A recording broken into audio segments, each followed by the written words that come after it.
Hey guys, what's up? Charles Doya here. Na sijui how many of you mnaweza kubuka huyu dem alikuwa anaitwa Milly wa Doc. Milly wa Doc is no more. Alidedi. Na ukiangalia video za Milly wa Doc, kuna venye alikuwa na predict as in akisema nikikufa sijui mtu abie watoi wangu nini, and most people took it as a joke. Na watu wakafanya hizo video sana TikTok, na you know what happened, what went on. Na huyo dem amededi leo. Kama haujui Milly wa Doc alikuwa anasemekana ni wale watu walikuwa so in love. So in love mpaka sisi tunakaa viwete kwa mapenzi. Alikuwa anapenda huyu Doc wake to a point alikuwa anamulisha hadi food. It was like hata sijui. Maybe I should play you some bit of some clips. You see what I'm talking about. This is Milly wa Doc.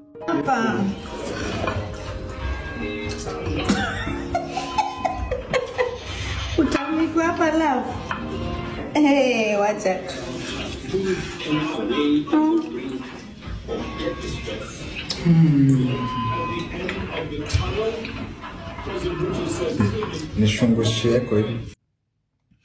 Now, there are some people who criticize, walikuwa na criticize sana, and there were those who are saying these guys are criticizing her, not advising her. They are just criticizing her juu ya wivu, wanaona akona mtu wanapendana. But this is now the worst case of a toxic relationship. Kuna time Milly alikuwa amegongwa. I even saw Mweti do a video on that in a funny kind of way. Well, mimi tangu nione Milly wa Doc kile alifanyiwa. Milly wa Doc bako walikuwa na lamba sahani moja. Na baada akapigwa ngumi. Na baada alipigwa ngumi hapa, akamea kichwa ya pili. Na leo ataachwa. Kila mtu anaweza achwa. Yo mwezi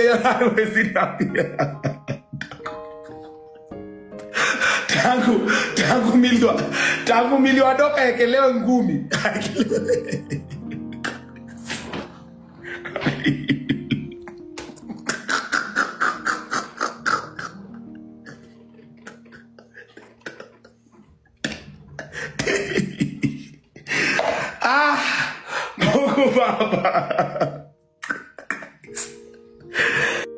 Most people thought, but huyu dem alikuwa anateseka.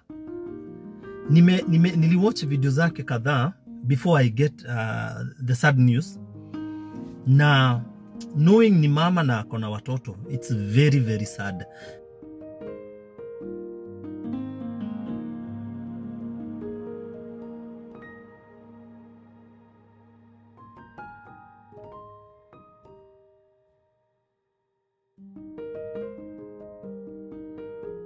Na huyu dem amekapitia. Ushaipitia watu wamekapitia.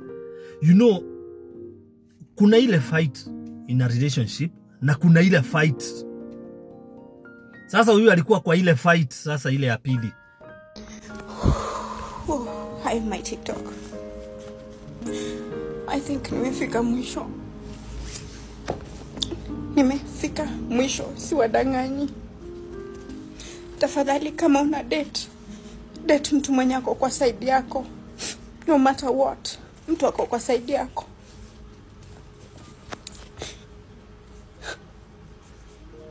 As you all know, TikTok hakuna matusi sijapokea.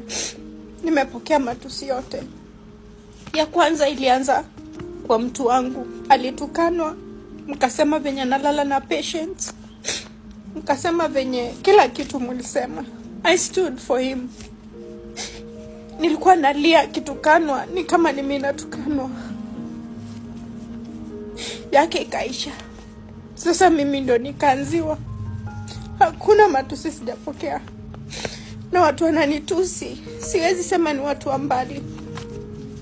Ni watu wa karibu. Na most ni ma colleagues wake.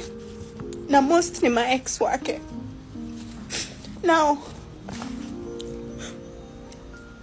kuna ex wake wa kwanza alikuwa na guts hadi ya kuni inbox. Anaitwa Mishi.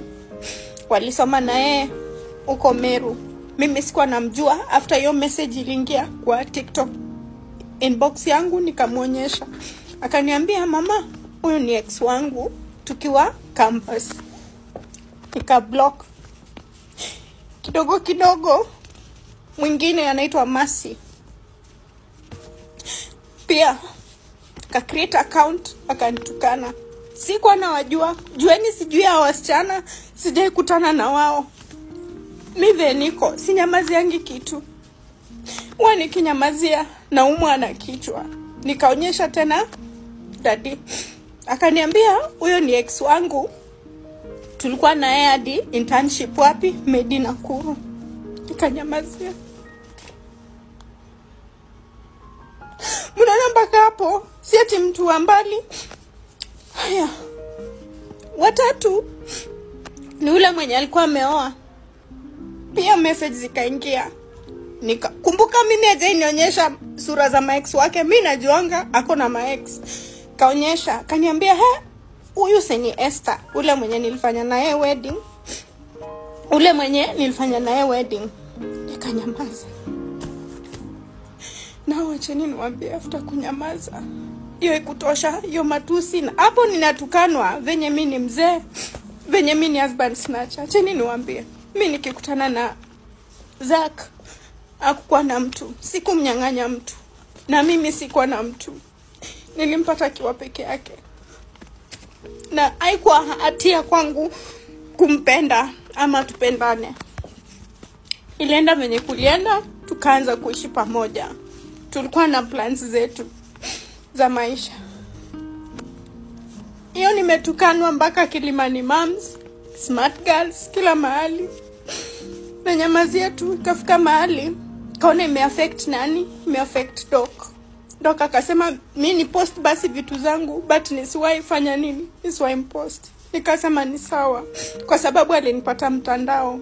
Na hapo ndio mimi hufanya kazi zangu zingine. Nikaendelea kupost. Nimekaa kitu kama 3 months sijapost daddy, but we have been together until sasa hii 2 weeks ndio tume break up. Kuna time alikuwa amepigwa to an extent hadi unashindwa ni aje. She got sick, mambo ikakuwa mbaya.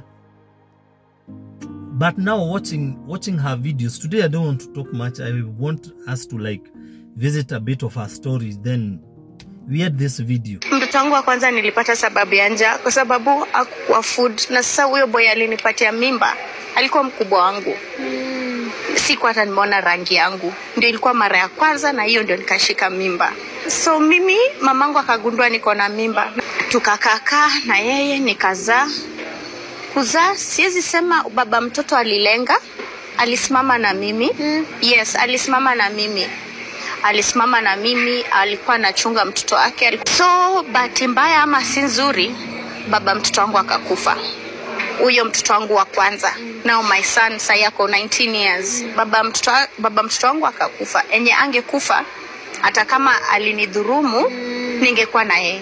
Yeah, ningekuwa na yeye. So venye baba mtoto wangu alikufa, mtoto ameendelea kuwa mkubwa. Sasa hapa sina kazi, mamangu ana kazi.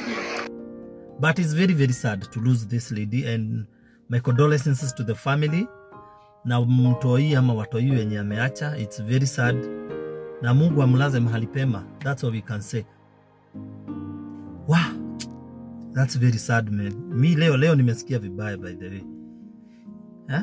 Alikuwa anatupea psych bana mpaka you just wish to have that life. Me, I'm telling you guys, be contented with what you have. Whatever you are seeing here online, usiseme ati mimi nataka hivi. Just be contented with what you have. Anyway, my name is Charles Doya, and thank you so much for watching. Thank you for subscribing. Nashukuru sana, Mungu awabariki, and have yourself a wonderful, wonderful time. Peace. I'm out. I think nimefika mwisho. Nimefika mwisho, si wadanganyi.